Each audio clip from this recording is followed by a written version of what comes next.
Et voici notre duel avec Thomas Porcher ce soir. Bonsoir. Vous êtes économiste, membre des économistes atterrés. Vous avez écrit Introduction inquiète à la Macron économie au Petit Matin. Bonsoir Agnès Verdier-Molinier. Vous êtes directrice de la Fondation pour la recherche sur les administrations et les politiques publiques.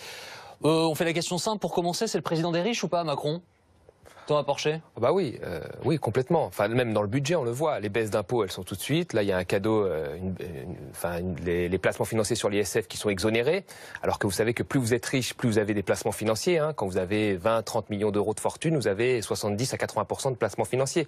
Et là, on va faire une exonération d'impôts sur ces gens-là. Par contre, quand vous avez de l'immobilier, vous êtes déjà assez riche, vous avez 1,5 million d'immobilier, ben là, vous payez plein pot l'ISF. Donc oui, il a inventé une forme d'impôt régressif sur les super riches. Donc c'est le président des riches, clairement. Agnès Verdier-Molinier? Non, moi je crois pas. Mais vous attendiez à la réponse. Le sujet. Peut-être un peu pour ça que vous êtes là tous les deux. Non, mais le sujet c'est quoi? C'est d'arrêter de surtaxer l'investissement dans les entreprises, le capital, qui permet de créer des emplois. Donc on a vu ces dernières années beaucoup de Français partir en Belgique, partir en Suisse, partir au Royaume-Uni pour des raisons fiscales, partir même au Portugal, même pour certains qui sont pas des super riches. Donc se poser la question aussi de pourquoi est-ce que certains contribuables quittent la France. Je vais vous donner juste un chiffre. Sur les 10% des ménages les plus aisés, ceux dont on parle là en ce moment, les 10% qui gagnent le plus, ceux-là, ils payent la moitié de l'addition de la CSG plus l'impôt sur le revenu, plus la taxe d'habitation. Il y a 200 milliards de recettes, ils payent 100 milliards. Donc arrêtons de dire qu'ils ne payent pas d'impôts, ils payent énormément d'impôts.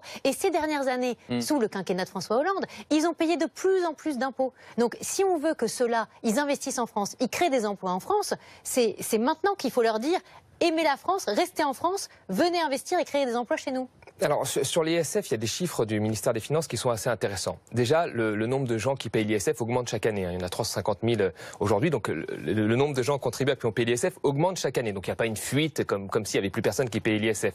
Les départs, ils sont estimés, grosso modo, à 800 personnes par an. 800 personnes qui quittent la France et qui payent l'ISF sur 350 000 qui le payent. Et il y en a 300 qui reviennent par an. Donc, en net, vous avez 500 personnes, grosso modo, qui quittent la France pour aller ailleurs et qui payent l'ISF. Donc ça fait grosso modo 0,2% des contribuables de l'ISF qui partent seulement. 0,2%. Cette perte a été chiffrée en termes de rentrée fiscale.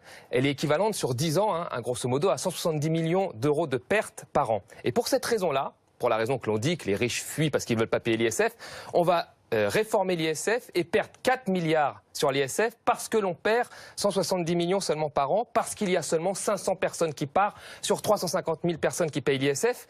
Qu'est-ce que c'est que cet argument? Donc il faut arrêter. L'argument de la fuite, elle n'existe pas. C'est 0,2% de personnes qui partent à cause de l'ISF, c'est tout. Non, je crois que d'abord, on n'a pas comptabilisé tous les départs, tous les chiffres que vous citez. Ils sont obligés de se déclarer. Non, mais tous les chiffres que vous citez, il y a aussi tous ceux qui n'étaient pas encore à l'ISF et qui sont partis juste avant d'être à l'ISF, et on en connaît. Le sujet, c'est plutôt 200 à 300 milliards d'euros qui ont quitté la France, qui s'investissent pas en France, qui s'investissent de l'autre côté de la frontière et qui créent des emplois de l'autre côté de la frontière.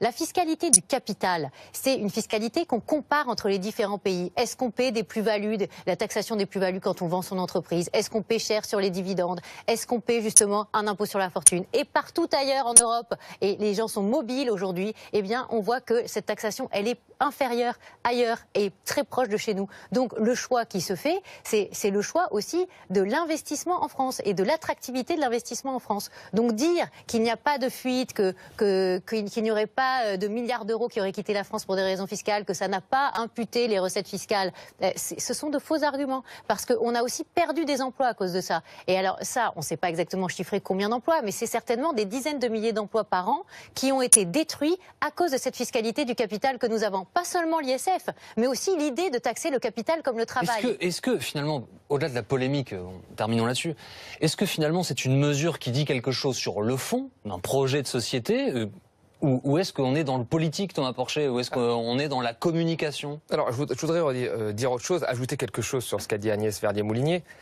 Demain, ok, vous allez payer moins d'impôts sur l'ISF. Je ne suis pas sûr que ces gens-là, parce qu'on parle des 1% les plus riches de France, qui détiennent 25% du patrimoine global français, d'accord? Donc c'est quand même pas mal. Je ne suis pas sûr que ces gens-là, s'ils payent moins d'impôts, ils vont investir dans des startups ou des petites entreprises. J'en suis pas si sûr. Je pense qu'ils vont racheter d'autres actions. Et les actions, elles existent déjà, elles sont sur le marché secondaire. 99% des actions existent déjà. Donc ils vont racheter des autres actions, ça va faire monter le prix des actions, comme c'est des détenteurs d'actions, ils vont être plus riches, mais ça ne va pas profiter à l'investissement. Enfin, faut pas être complètement naïf. Les exonérations, même le CICE, les baisses de charges, elles n'ont pas favorisé l'investissement, c'est France Stratégie qui le dit. Elles n'ont pas créé d'emplois, elles ont surtout augmenté les dividendes des actionnaires. Donc voilà ce qui risque de se passer. Ça risque en fait de ne pas ruisseler, hein, même si le président dit qu'il n'est pas d'accord avec ça quelque part. Ce qu'il a dit avec les premiers de cordée, c'est du ruissellement. Ça ne va pas ruisseler parce que ça n'a pas ruisselé précédemment. Donc je ne vois pas pourquoi ils investiraient. Et une dernière chose que je voudrais dire sur ceux qui quittent la France. Bon, moi j'ai les chiffres du ministère des Finances. Après on peut en discuter. Hein, sur les 500 personnes qui partent chaque année et qui payent l'ISF, vous savez quel âge ils ont en moyenne? 57 ans. Donc on est loin de l'image du start-upper qui part pour investir. Ce sont des gens qui sont proches de la retraite, qui partent ailleurs pour profiter de leur argent probablement.